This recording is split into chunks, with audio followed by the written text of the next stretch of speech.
One of my favorite childhood memories is Sunday mornings. My mother would always make the gravy, or as most people call it, the pasta sauce. In our house, it was the gravy. We'd go to church, and she said, if you're good in church, when we get home, you'll be able to take some of that nice, crusty Italian bread, and I'll let you dip it in the gravy as a little treat.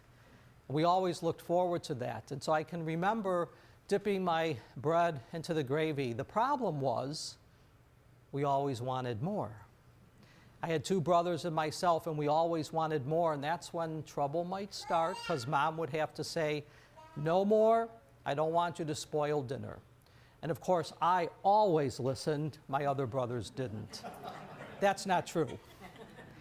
But at any rate, thinking of that childhood memory reminds me of the gospel today and how the people wanted more of what Jesus had given them in the gospel last week, the loaves and the fish.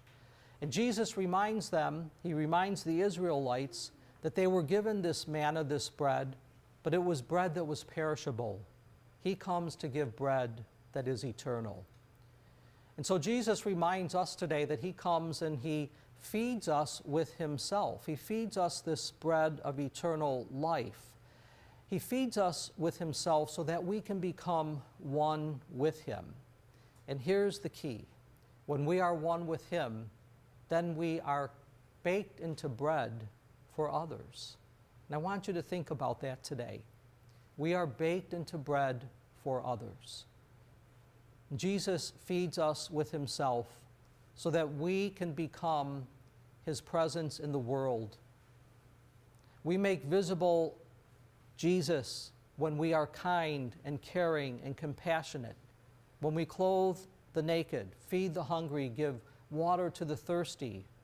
We become Jesus made visible for one another. And so I want us to think about that image today, that the Eucharist isn't just for us. It's really about us being present fully to one another. In the week ahead, look for those opportunities in the many ways that you will be called to become that baked bread, to become the very presence, the life of Jesus for another.